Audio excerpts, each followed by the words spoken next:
Hi everyone, Erin Bassett here. Today I'm going to show you how to make this cute card, and these are the supplies that you're going to need. You're going to need some white card stock for your base of your card, a bunch of different pattern papers, and some twine, some stamps, or if you have other things on hand, of course you can use that. And then you'll need some adhesive to adhere everything together, and the ScanNCut machine made by Brother. Okay, so to get started, I am just going to take this stamp that says Count Your Blessings. It's made by Teresa Collins, and some Stays On ink. It's one of my favorite black inks because it's permanent when it's on and it doesn't smudge or anything once it's dry. So I'm just going to stamp it a few times onto a white sheet of paper. And I want to stamp it a few times just in case one of them turns out funky. I can have a choice of the best stamped image. So that's why I'm going to do it 3 times. And this is just a extra piece of paper that I have lying around.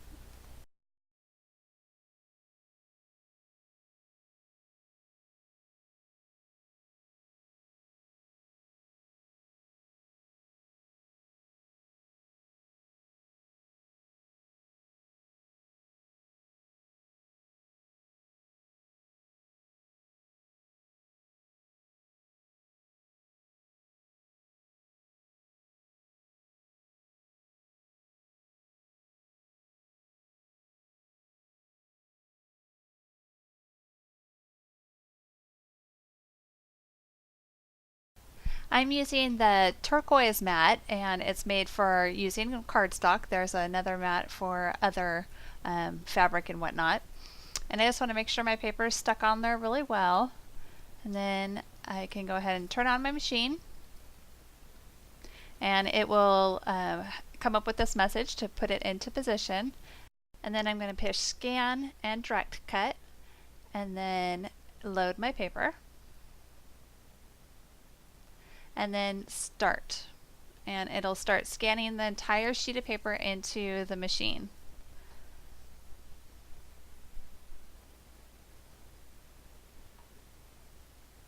And then once it's done scanning, it'll return it back to the starting position. And then it'll start recognizing it and showing it onto the screen.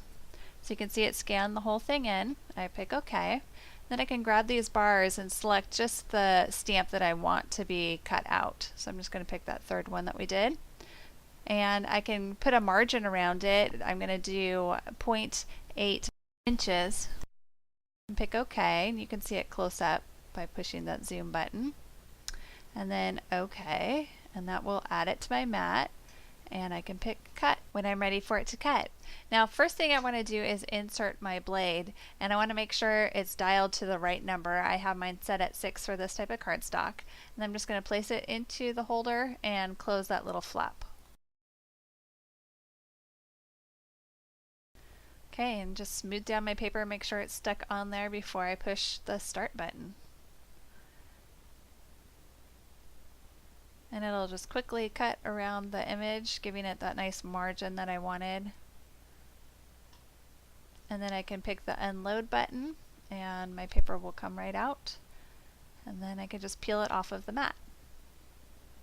Now there's also a spatula included with the machine. I tend to not use it just because I have a little bit of fingernails, so I can just pick it right off of there. Okay, so let's go back into patterns. And you can scroll through. You can see there's 12 different pages of patterns to scroll through, and I'm just going to pick a circle, and then I can change the width and height to be whatever size I want.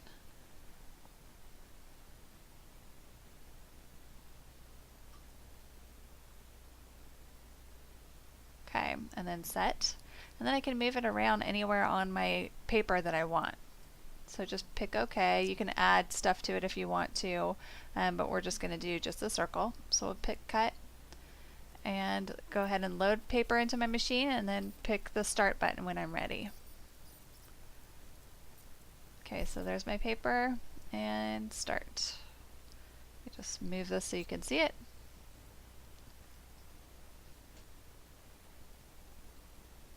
Okay, so there we go. It'll quickly just cut my circle for me.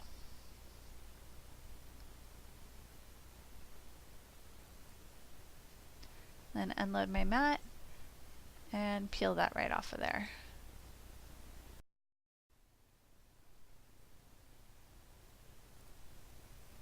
Okay, so there is my circle and my stamp that's cut out, and I don't need this one.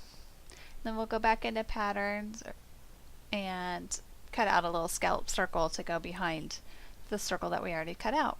So just like I did with the circle, I'll adjust the size. I'm going to go, smaller, and then pick OK and cut, and then load my paper and start just the same as we did before. So that'll go ahead and cut out the scallop circle.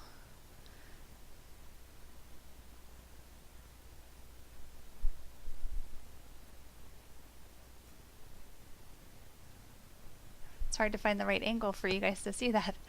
Okay, and so it's the right size that I need.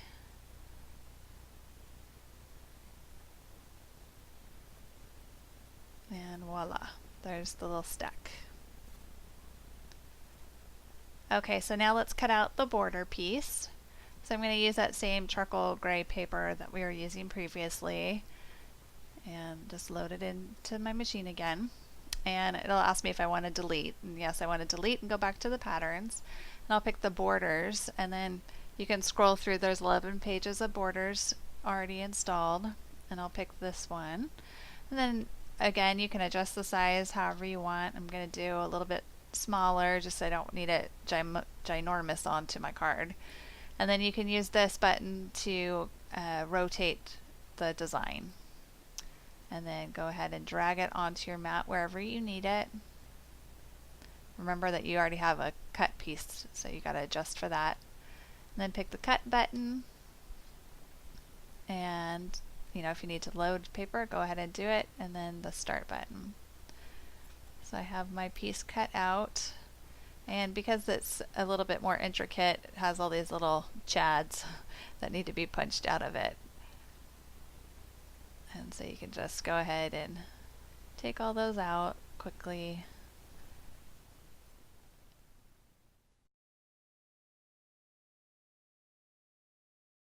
Let's get ready to make our card.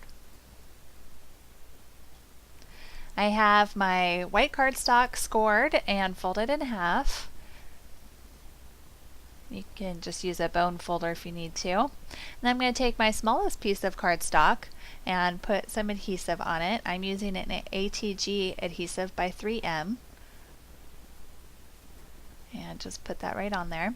And then adding the bigger sheet. And they're just going to overlap slightly at the bottom where they meet. Okay, so let's go ahead and put our border on there. And again, I'm going to use the ATG gun to put it on there. And if those little bits need to be tacked down, you can use liquid adhesive.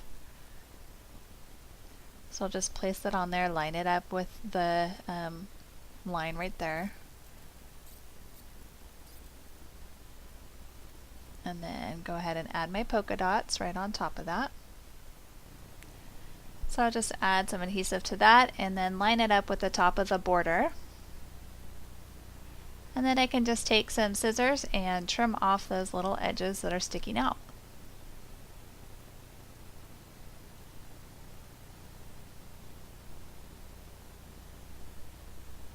Okay, so now we have the scalloped circle and the regular circle, and I'll just adhere those two together, trying to center up as best I can. And then for the stamped image, I'm going to use some foam adhesive just to rise it up a little bit, give it a little bit of dimension. And you don't have to use quite as much adhesive as I'm using on it. I just want to be able to mail it, and so you know how beat up it gets going through the mail. So I'd rather be safe than sorry and just use a little bit more. So once that is on there, I can figure out the placement of where I want it exactly on my card. And then I'm going to add some dry adhesive, the ATG gun, and then some wet adhesive too. And that way it's not going anywhere. Okay, so now it's time for some trim. And so I'm just going to dig through my jar and figure out which colors will look best. And you know, sometimes you think, oh, the yellow or the gray, that would probably be better, but sometimes a pop of color works really well too. And so that's why I end up going with the pink color for this. It just really pops and looks good. So to get that to stay on there and not move around, I'm going to use my Crop-A-Dial to just punch a little hole. It's just a really little bite, like a half moon off of that right side, and then a half moon off of this side, which will turn into a circle in the center. But that way, when I thread it through and wrap it around the front of the card, it's not going to move anywhere. I don't have to worry about it sliding all around. Okay, so I'll just get that wrapped around the front of the card about 2 times.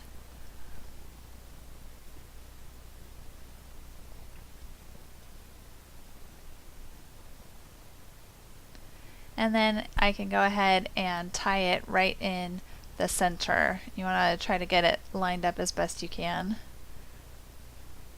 And of course you get a knot. I hate when that happens. Okay. So now I'll go ahead and tie it. And I like to double knot it just because the times that I don't double knot it, it just comes all undone. So you can see the bow just looks kind of wonky too. So go ahead and double knot that.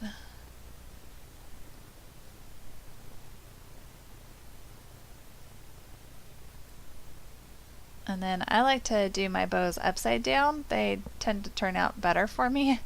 I don't know why. So if you have trouble tying bows, go ahead and try that. And I'll just stamp a sentiment on the inside. And my card is finished. So count your blessings on the outside. So happy to have you in my life on the inside. Hope you enjoyed this tutorial. Stop by my blog, ErinBassett.com, for more tutorials and ideas.